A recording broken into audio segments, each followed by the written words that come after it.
Is there a pantheon of African gods? Welcome to the Sankofa Pan-African series. Please support us through Patreon and by buying me coffee.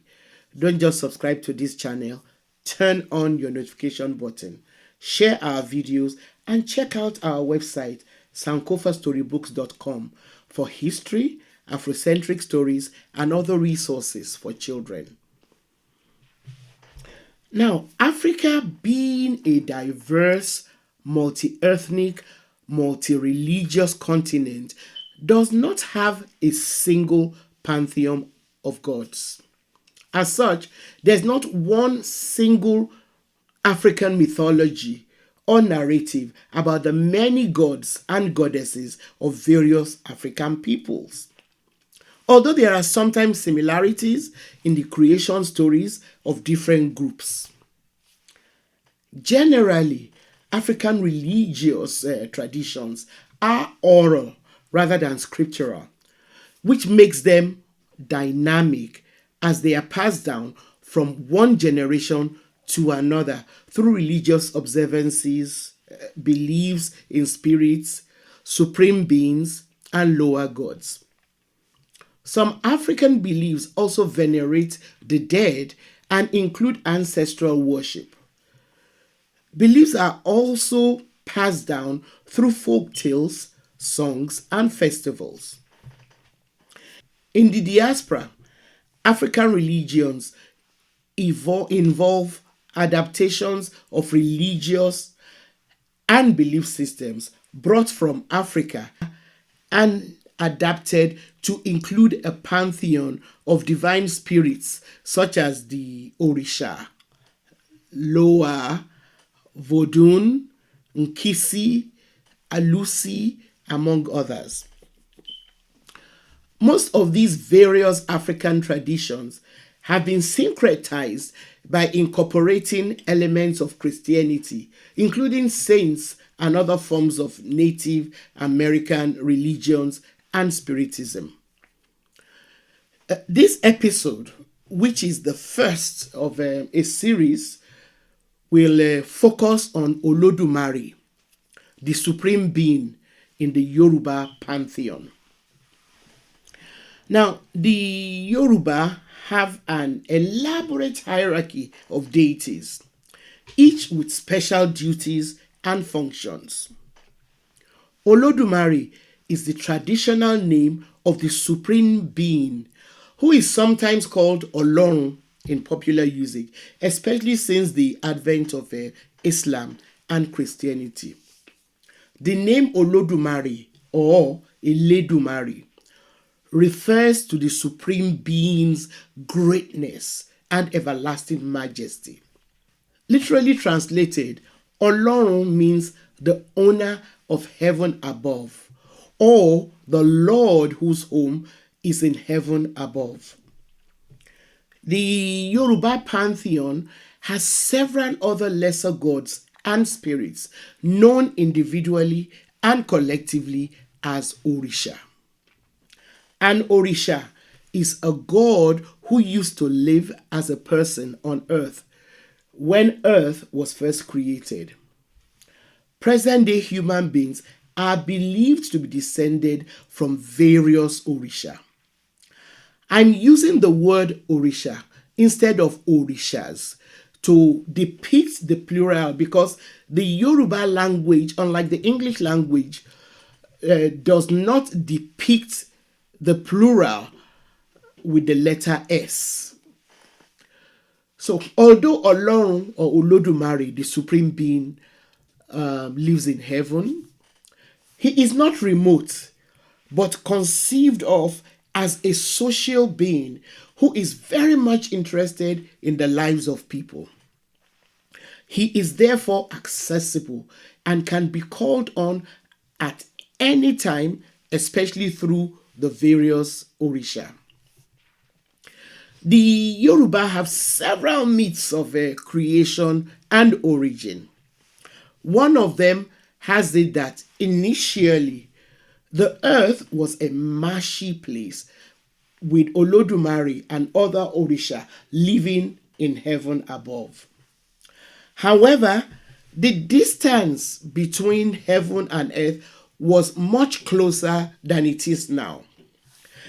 Heaven was close enough for the Orisha to move easily back and forth between heaven and the earth on hunting sprees.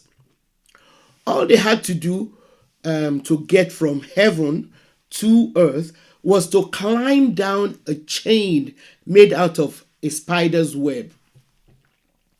The earth at the time was a marshy place, and Olodumare decided to make it more solid grounds. He therefore encharged one of the arch orishas, Obatala, or also known as Oshanla, to go and create earth by turning the marshes into solid ground. In order to help Obatala achieve his mission, Olodumare gave him some loose earth in a snail shell. He also gave him a hen and a pigeon to help him scatter the earth in order to make it solid.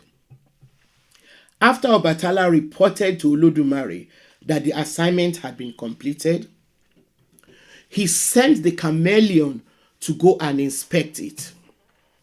The chameleon reported on getting back to Olodumare that though a wide expanse of land had been created, it was not quite solid enough. So Obatala went and made the earth more solid by spreading more sand, after which he was also charged to furnish the earth. Orunmila, the oracle of divinity, was sent with him as his advisor and counselor to go and furnish the earth. So they took with them the palm tree to equip the earth. The palm tree was chosen because it could provide food, drink, oil, and leaves to make shelter. Obatala was also given 3 other fruit trees to supply drinks and food to the inhabitants of earth. In addition, Obatala took with him the hen and the pigeon so that they could multiply and serve as food on earth. After all of this, Obatala was asked to lead the first 16 human beings who were created by Olodumare to the earth. These people were the prototypes with which Obatala was instructed by Olodumare to base future molds of human beings on.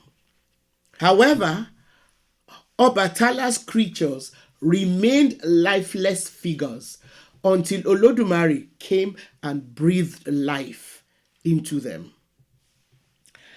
Another myth explains how Olodumare or Olorun came to occupy a space so far from the earth. The Yoruba believe that the sky where Olodumare lived was not originally so far removed from the earth. It was so near that people could reach out and touch the sky. However, human beings got Olodumare really mad because they started rubbing their dirty hands against the sky after eating. As such, Olodumare, God, decided to move the heavens, his abode, far away from the physical reach of humans. Since that time, Olodumare has kept an eye on the world from a distance through the Orisha.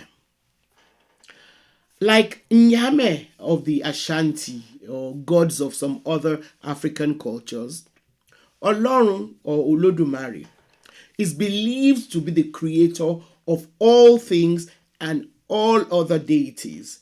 And like them, Olodumare is above and beyond other lesser gods. Olodumare creates, sustains, and protects. Unlike the Orisha, Olodumare is not worshipped directly in Yoruba traditional beliefs. For example, most of the sacrifices prescribed by the Babalawo or Iyanifa, who are priests and priestesses of Ifa, are taken to Eshu, so he can then appeal to Olodumare on behalf of the person who consults Orunmila through divination. The Yoruba believe that all human beings are children of one God. Olorun Olodumare has various other names in the Yoruba language, such as Alaye, the everlasting, Eleda, the creator, Olojo Oni, the one who assigns and directs the day, and many more too numerous to state here. Thanks for watching. Please support us through Patreon and by buying me coffee so we can continue to bring you this series. Subscribe if you've not yet done so. Please turn on your notification buttons and don't forget to share our videos with all your contacts. And please keep those comments coming.